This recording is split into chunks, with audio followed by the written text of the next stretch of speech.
Miranda Fletcher, 33 years old, was buzzing with excitement as I finished packing my suitcase for our family's annual summer trip to the River Cabin in Bend, Oregon, the one I'd poured the most money into buying years ago, just so we'd always have that special place to gather every year. I could already picture it: long days lounging by the Deschutes River, chasing my little niece around in the water, snapping those big group photos with everyone smiling, late-night barbecues, and stories around the fire pit. My bag was ready by the door: swimsuits folded neatly, light sundresses, sunscreen, and a couple of small gifts I'd picked out for my niece. There had been little hints over the years that I'd always brushed aside. My younger sister once laughed it off, saying the cabin felt more like her family's spot now, and her husband would roll his eyes whenever I suggested fixing something up or adding a small upgrade. I told myself it was nothing serious, just normal family stuff, right? We'd get past it like always. That evening, as I was doing one last check of my packing list before we all headed out first thing in the morning, my phone buzzed with a notification from the family group chat. A message from my sister popped up. "Plans have changed, you're not coming on this trip. Nathan wants it to be just real family this time." Almost instantly, heart reactions appeared underneath from both my parents. I sank onto the couch phone, gripped tight in my shaking hands, rereading the words over and over. In that single moment, the getaway I'd been looking forward to for months, the one I'd helped make possible, disappeared. Before I go on, if you're watching this, please hit like, subscribe to the channel, and drop a comment below telling me which city or country you're tuning in from right now. I'd love to know where this story is finding you.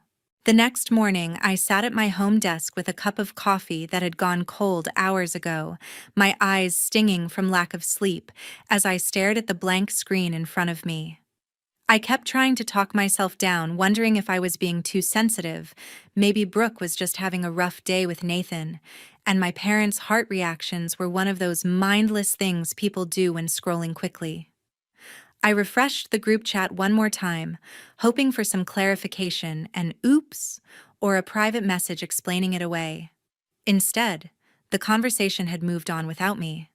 My mom, Diane, sent a photo of Harper's new swimsuit with excited emojis, asking Brooke if it would fit for the river.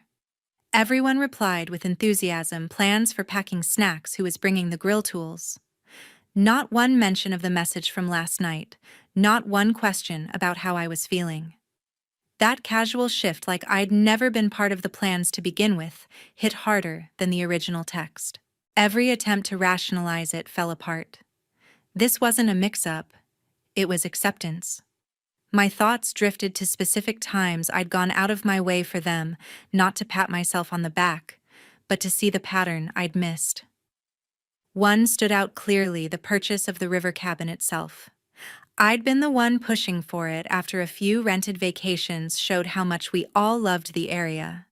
My job in tech had started paying well early, so I covered the bulk of the down payment and closing costs, making sure the deed reflected that, with my name as primary owner alongside the others.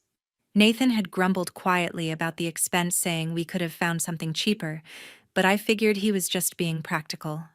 The other memory that surfaced was helping Brooke and Nathan with their house.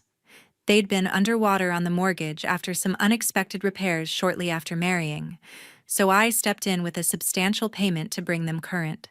Brooke hugged me and said thanks, but within weeks it became the new normal. No more mentions of paying me back, just assumptions I'd cover little extras here and there.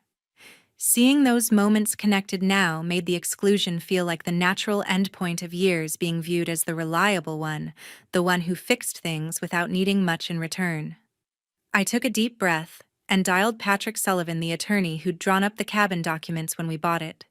He answered promptly, and I explained I needed confirmation on ownership details. He pulled the files and walked me through it because my contribution was the largest, and the deed listed us as tenants in common, the default in Oregon without a specific agreement. Otherwise, I had the right to sell my interest independently, and given the financing history, that effectively allowed me to force a sale of the whole property if needed. No one else's approval was required for me to proceed. The clarity of his explanation settled something in me. I still sat there for a long while afterward, fingers hovering over the keyboard, weighing if this was too extreme. Part of me wanted to wait, see if someone reached out. But the ongoing chatter in the group about trip details with no acknowledgement of what happened pushed me forward. I started with the finances. Logging into my bank portal, I went through the automated transfers one by one. There was the direct deposit for the cabin's property insurance and yearly maintenance fees, the monthly amount I sent my parents to help with groceries and utilities since Dad's retirement, and Mom's medical bills added up, and the smaller one earmarked for Harper's swim lessons and summer camps. I paused on each, remembering why I'd set them up, then canceled them all with a few clicks. The confirmations popped up final and irreversible. Next, I researched discrete real estate options in Bend. I found an agent known for handling vacation homes off-market, avoiding public listings to keep things private. I called, her voice steady as I outlined the situation without emotion. I wanted a quick sale at a competitive price to draw serious cash buyers fast. She understood immediately, assuring me these deals could close rapidly with the right offer. I instructed her explicitly to access the property ahead of time and remove only my belongings, the artwork I'd hung, my personal kitchen items, the bedding set I'd chosen, and arrange professional movers to pack and store everything else belonging to the family in a secure unit per legal standards for co-owned property sales. As I hung up, the weight of what I'd set in motion sank in. The place that had symbolized our bond was slipping away by my own choice, and the financial safety net I'd provided for years was gone. There was no anger left, just a quiet resolve that this was the boundary I finally needed to draw. While my family was out there enjoying every minute at the river cabin, their photos kept appearing on my feed one after another. Brooke and Nathan beaming in selfies by the Deschutes, arms around each other as the water sparkled behind them. Harper darting through the shallows, kicking up sprays with her bright pink floaties, face lit up with pure joy. Gerald and Diane settled in their usual folding chairs on the deck, cold drinks in hand, watching the scene with relaxed smiles. Everyone clustered around the fire pit in the evening, skewers loaded with marshmallows, faces glowing orange from the flames as they shared stories and laughter. One image in particular made me pause longer than the rest. It was a group shot on the dock at sunset, all of them crammed together for the timer. Harper was tilted up toward Gerald, her mouth open, mid-question, eyes wide and curious. He hesitated, just a brief freeze before pulling her closer with a quick grin for the camera. I knew exactly what she'd asked. She was wondering where I was. The photo captured that tiny moment of awkwardness before it was smoothed over, and no one addressed it in the caption or comments. I scrolled through more, each one building on the last. Brooke posting a video of Nathan flipping burgers on the grill he'd always called his baby. Diane sharing a close-up of wildflowers she'd picked along the trail, tagging it with memories of past trips. Harper waving at the camera from a kayak, Brooke steadying her from behind. The feed painted this picture of perfect harmony, as if the group was complete without any missing piece. The initial sting of hurt started to harden into something else, resolve, mixed with a quiet ache. I caught myself lingering on the doubt every now and then, thinking about how the cabin had anchored our summers for so long, the one constant in a busy life. Losing that tradition tugged at me, but the images kept coming, reminding me why it had to change. During that stretch, the sale wrapped up even quicker than the agent predicted. The cash buyer was eager, no financing delays, and everything cleared in record time for a vacation property. The money landed in my account cleanly, a substantial sum that felt both empowering and strange to see sitting there. I gave the agent clear directions for the final walkthrough. She went in and collected only what belonged to me, the abstract prints I'd chosen for the living room walls, my cast-iron skillet, and the wooden cutting board I'd seasoned myself over years of breakfasts there, the handmade quilt folded at the foot of the guest bed, and the drawer of clothes I kept stocked for spontaneous visits. The rest, the sectional sofa everyone piled on for movie nights, the board games stacked in the closet, Harper's collection of river rocks on the shelf, The outdoor furniture Nathan had assembled was carefully packed by a professional crew and moved to a climate-controlled storage facility, all documented properly under Oregon guidelines for shared property transitions. Concurrently, I locked in the apartment in Portland, roughly a 3-hour drive west of Bend, close enough for familiarity, but distant enough for breathing room. The unit was compact yet sleek, with high ceilings and a view of tree-lined streets. I signed digitally and arranged utilities right away. Packing my old place became its own quiet ritual.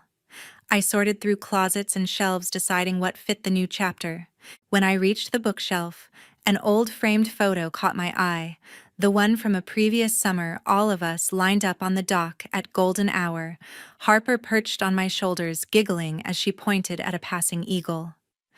I held the frame, thumb tracing the glass, replaying her excited chatter that day about how high she felt.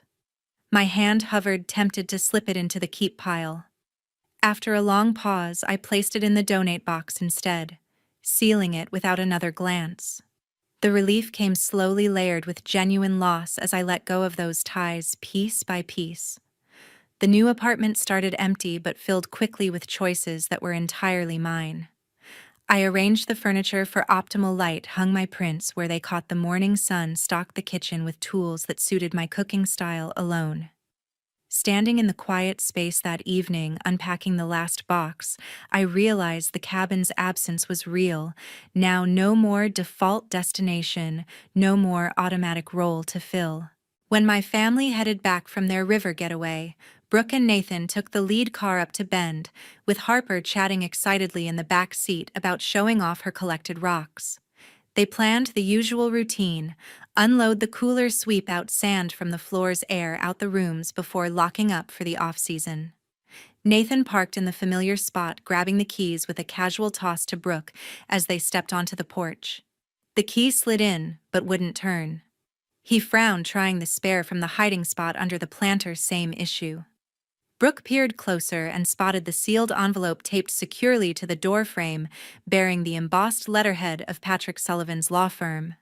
She tore it open, scanning the contents quickly before reading aloud in a voice that started steady, but wavered halfway through. The notice explained that the property had transferred to new ownership through a legal sale. All household items and personal effects had been inventoried and relocated to a professional storage facility, and further communication must route exclusively through the listed attorney. Nathan snatched the paper, eyes darting over the lines as if looking for a mistake. Brooke's hand flew to her mouth, color draining from her face, while Harper tugged at her leg, asking why they weren't going inside to play. They retreated to the car in a daze, Nathan dialing my number first from his phone, then hers, when it rang unanswered. Each attempt ended in the same automated voicemail greeting I'd set up weeks earlier. Brooke called our parents' next words, spilling out in a frantic rush about the locked door and the official letter. Diane answered on the second ring, her tone shifting from cheerful to alarmed as the details sank in. Gerald took the phone, asking for repeats, his usual steady voice cracking with disbelief. They urged calm while promising to handle it, but the line stayed open long enough for everyone to hear Harper's confused questions in the background. After hanging up, my parents turned to each other in the kitchen, Diane pacing while Gerald rubbed his temples. They agreed the only hope was Ryan, who had always maintained the closest contact with me among the siblings, and had genuinely appreciated my role in making the cabin happen. Diane dialed him without delay. Ryan was wrapping up emails at his downtown office when the call came through. He stepped into a quiet conference room, listening as Gerald laid out the discovery at the cabin, voice thick with urgency. Ryan absorbed it all, surprise hitting him like a wave, but he masked it with measured questions about the exact wording on the notice. He assured them he'd reach out immediately and get answers. He ended the call and fired off a text to me, first keeping it neutral, asking if everything was okay and if we could talk soon. When no reply came, he followed with a direct call that rang through to voicemail.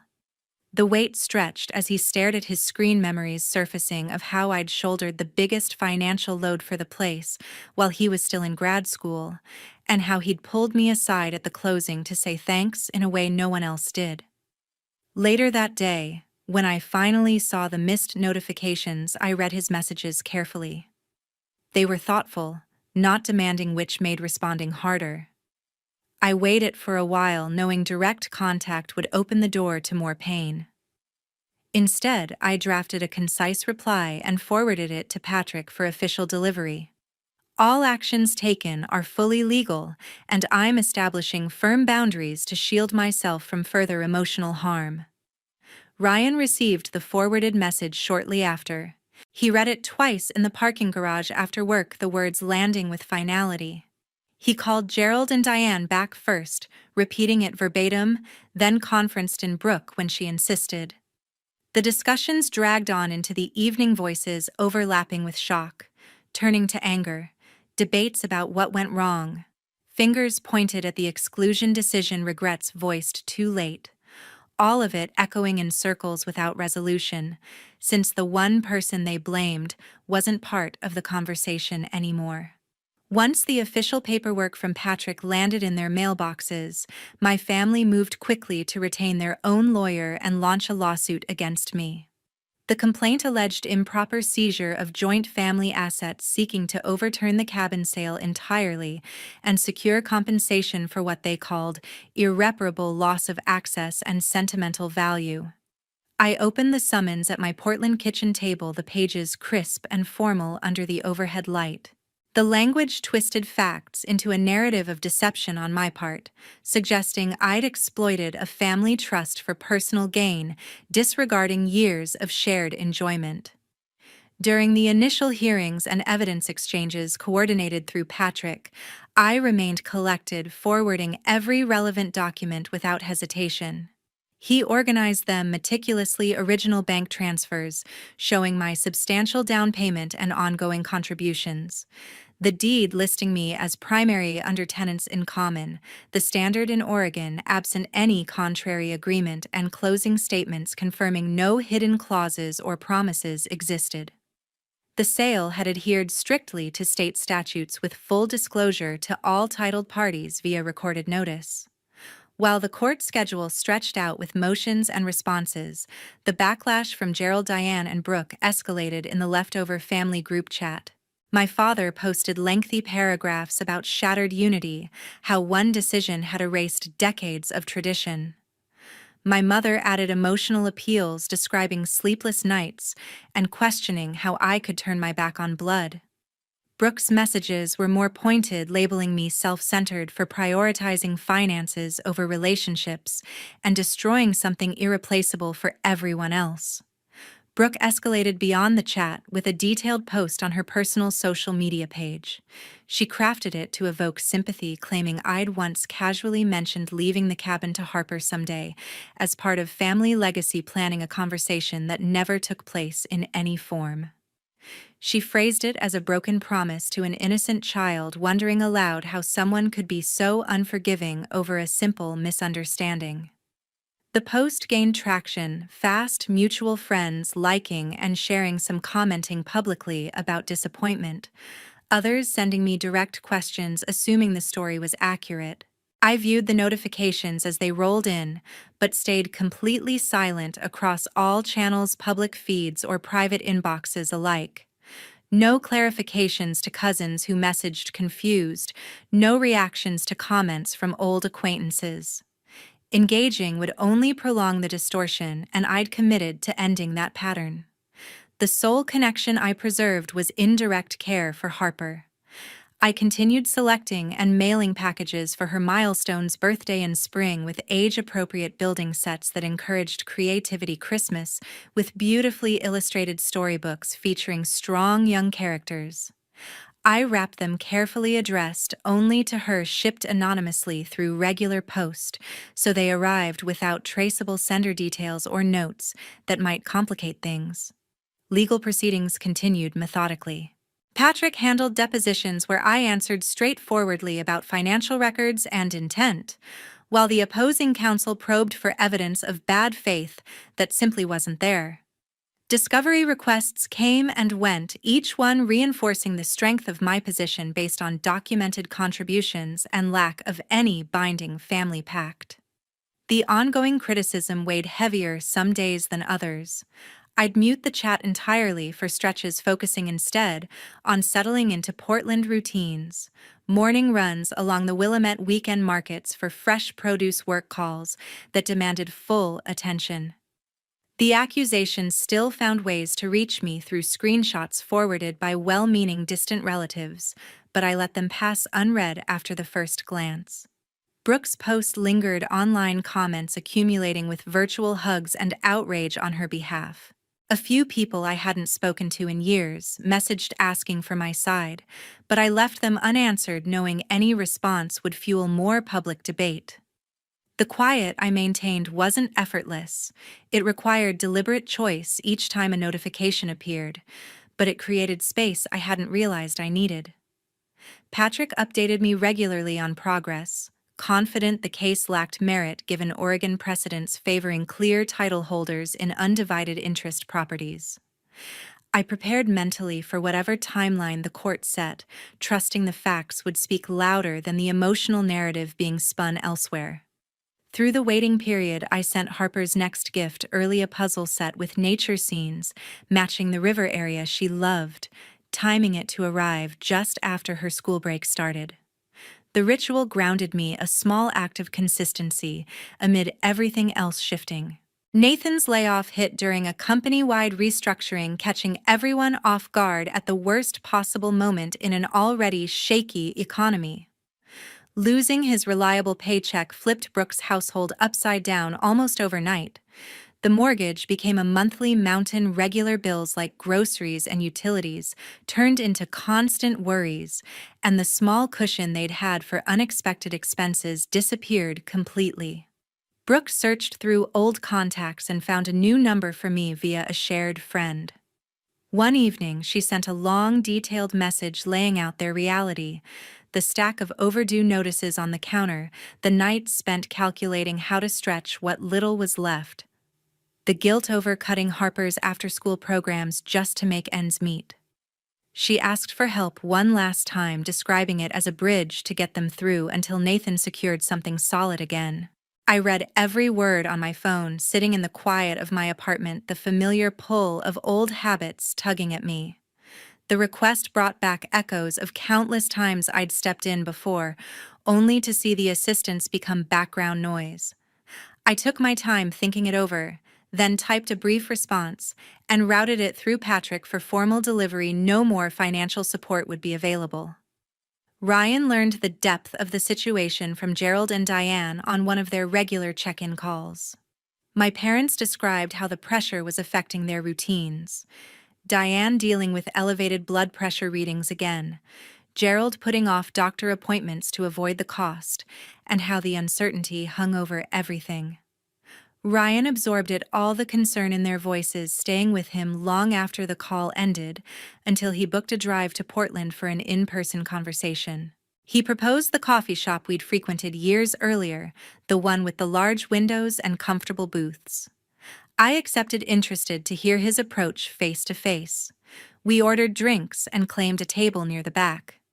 Ryan opened carefully, acknowledging the hardship everyone was facing, then asked directly if I'd reconsider offering assistance just through this crisis. He spoke about our parents' advancing age, how the ongoing worry was impacting their well-being in tangible ways, and admitted he'd recognized the favoritism early on, but chosen silence to avoid rocking the boat. Hearing him say it aloud gave me the opening I hadn't expected. I let the words flow without holding back. I explained how the money I'd provided since starting my career had gradually shifted from appreciated help to unspoken expectation, how the favoritism had manifested in subtle but consistent ways over time, and how the group chat exclusion with my parents' immediate approval had crystallized everything. I described the toll of always being the one to fix things, the emotional cost of giving without reciprocity. Ryan listened intently, posture leaning forward, interrupting only to clarify. His expression changed gradually as the pieces connected differently for him. He conceded he'd downplayed the imbalance for years, assuming it was normal family dynamics. The discussion lasted well over an hour, coffee growing cold as we talked. He promised to relay my perspective accurately when he returned, hoping it might prompt some reflection. I appreciated the effort but didn't hold high expectations. Back home, Ryan shared the conversation with Gerald, Diane, and Brooke in separate calls. My parents maintained their stance, viewing the original choice as parental prerogative without malicious intent. Brooke rejected the framing as exaggerated sensitivity, insisting a single incident shouldn't override years of support. Ryan pressed the points I'd raised, highlighting the patterns of one-sidedness, but the exchanges looped without breakthrough, leaving him frustrated and isolated in his attempts to mediate. The lack of shift confirmed what I'd already accepted. Ryan followed up with a short text expressing regret for not achieving more, but I left it unanswered, turning attention to my daily life in Portland instead. The plea had stirred old feelings, yet it also underscored the necessity of the separation I'd established. My family arranged a get-together at Gerald and Diane's place, framing it as a step toward mending family fractures and navigating the present troubles collectively. They contacted immediate relatives and overlapping acquaintances, crowding the living room with folks who'd known us for years, but omitted any outreach to me. No text, no call, zero acknowledgement. The afternoon kicked off with surface-level updates, mugs of fresh brew circulating, and trays of baked goods from various kitchens. Before long, the conversation deepened, honing in on my no-show as a deliberate snub. Gerald opened up, tone measured but heavy, recounting how the cabin had served as the cornerstone of our seasonal retreats for decades, and how a single choice had dismantled it without regard for the ripple effects. Diane contributed with a soft shake of her head, fingers interlaced, expressing the hollow space it left, as if a vital thread in their shared history had snapped. Brooke guided the dialogue from that point, connecting the dots to the economic pressures, positing that my intervention had accelerated their slide into the current bind. Uncles and nieces contributed recollections of riverside adventures, emphasizing how the location had nurtured connections spanning generations. A distant relative alluded to hearing the tale from a single angle, yet the group's rhythm persisted, casting my role as the catalyst for an irreparable split. Ryan remained on the periphery through much of the exchange, nursing his cup, inserting occasional remarks that the circumstances held layers, but the prevailing sentiment overrode him, entrenching the notion that my detachment signaled the divide was beyond repair. With daylight waning, farewells happened amid driveway chats, vehicles departing with vows to reconnect soon. Brooke arrived back at her house and fired up her computer that night, composing an extended piece for her individual social platform. She structured the account from her lens, initiating with the harmless confusion surrounding the excursion and intensifying to the transaction as a vengeful maneuver. She characterized me as self-indulgent and callous, asserting I'd severed the family bond over a trivial discord and deprived the collective, Harper included, of a treasured haven that embodied enduring legacy. The piece circulated rapidly. Colleagues from past jobs and schoolmates from youth engaged immediately, appending remarks on the sorrow of splintered lineages. Broader kin disseminated it with affirmations of empathy, some observing how the site had functioned as a refuge for familial narratives.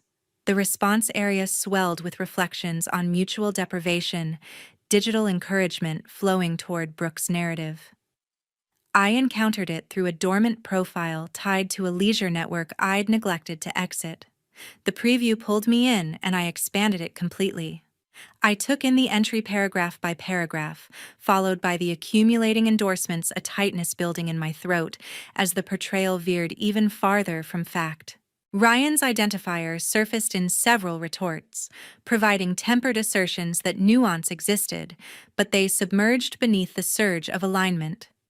I paused on the display digit poised above his entry, the kin who'd extended the most recent olive branch. Maintaining that portal ajar appeared as an invitation to renewed distress, so I selected restrict on his as well, then progressed along the sequence Brooke, Nathan, Gerald, and Diane's channels every affiliated handle. They dissolved from my interface sequentially. That identical night, I reached out to my service provider to initiate a novel identifier, the transition effortless and prompt. I purged the address book from beginning to end, reconstructing it solely with occupational links and fresh Portland associations. The gesture sealed the circuit definitively, an intentional measure in self-shielding, guaranteeing no remnant of the prior could penetrate absent deliberate pursuit. The ensuing stillness was deep, not vacant, but expansive with capacity to inhale. Periods merged into cycles of undeterred concentration, professional targets achieved with vigor absent for seasons nights, devoted to uncovering the metropolis's concealed treasures absent a tug elsewhere. The residence I'd acquired resonated increasingly as refuge daily, its barriers containing tales I'd author independently. In the garden I'd planted out front herbs and flowers now thrived under my care, a small victory of patience. Neighbors waved as I tended them, leading to impromptu barbecues where stories flowed freely, unburdened by old weights. The coastal rental I'd booked for the season awaited a promise of waves and solitude that felt earned after so long in the shadows of others' needs. From occasional fragments that drifted my way via neutral third parties, the previous circle had altered in predictable fashions. The ritual summer sojourns along the Deschutes had evaporated entirely, supplanted by sporadic outings or economical lodgings that paled in comparison. Brooke and Nathan persisted in fiscal strain, Nathan accepting intermittent gigs that yielded meager returns and scant security. Gerald and Diane bore their belated remorse in silence, vitality waning further, yet they refrained from outreach. Ryan distanced himself markedly from Brooke, attending fewer convocations, uneasy with the persisting recrimination and partiality that had grown starkly evident. I sustained a solitary filament with Harper. Annually, parcels materialized at their doorstep by standard delivery, meticulously selected learning aids, or vividly depicted volumes aligned with her evolving curiosities, items fostering inquiry and fancy. No enclosure, no sender trace capable of reversal, merely steady veiled affection, ensuring she sensed remembrance without entanglement in the turmoil. Reflecting on it all while watching the river from my deck, I grasped the core worth in the path I'd taken. Establishing those limits hadn't stemmed from retribution. It had emerged as reclaiming territory for personal evolution, for bonds forged on parity instead of duty. The liberty to select my trajectory, to channel efforts into self without remorse, had unlocked passages unforeseen. It revealed that authentic regard for kin originates with esteeming one's own merit, and at times, departing is the most vital means to safeguard both. 1 year after everything settled into its final shape, I had built a life in Portland that felt entirely my own. My role at work had expanded into a senior position with better pay and more responsibility, the kind of growth that came from focusing fully on my career without distractions. Weekends often found me on organized hiking groups along the Willamette River trails, breathing in the fresh air and chatting with people who shared my love for the outdoors. No history, no expectations, just easy conversation. For the first time, I planned a solo summer getaway, renting a small cabin near the Oregon coast for a long weekend. I drove there alone, windows down, music loud, stopping at roadside stands for fresh berries and coffee. The place was simple, but perfect: decks overlooking crashing waves, evenings spent reading by a small fire pit. I walked the beach for hours, collecting shells and watching the horizon, feeling a freedom I'd never known, while always considering others' needs. Back in the city, I closed on a modest house near the river, a cozy 2-bedroom with a yard big enough for a garden. I decorated it slowly, choosing pieces that reflected my taste: clean lines, warm woods, art from local galleries. I even named it Riverside Haven on a small plaque by the door, a quiet marker of the new beginning I'd created for myself. From what little I heard through distant channels, the old family dynamic had shifted in ways that weren't surprising. The annual summer tradition at the Deschutes was gone for good, replaced by scattered day trips or stays in budget motels that couldn't compare. Brooke and Nathan continued struggling financially, Nathan taking contract work that paid less and offered no stability. Gerald and Diane carried their regrets quietly, health issues flaring more often, but they never attempted contact. Ryan pulled back noticeably from Brooke, spending less time at family events, uncomfortable with the lingering blame and favoritism that had become impossible to ignore. I kept one small thread intact with Harper. Every birthday and Christmas, a package arrived at their address via mail, carefully chosen educational toys or beautifully illustrated books for her age, things that encouraged curiosity and imagination. No card, no return label that could trace back, just consistent anonymous care, so she knew someone out there still thought of her. Looking around my home on quiet evenings with the river lights reflecting through the windows, I realized the true value in what I'd done. Setting those boundaries hadn't been about punishment. It had been about reclaiming space for my own growth, for relationships built on mutual respect rather than obligation. The freedom to choose my path, to invest in myself without guilt, had opened doors I didn't know existed. It taught me that real care for others starts with caring for your own worth, and sometimes walking away is the healthiest way to protect both.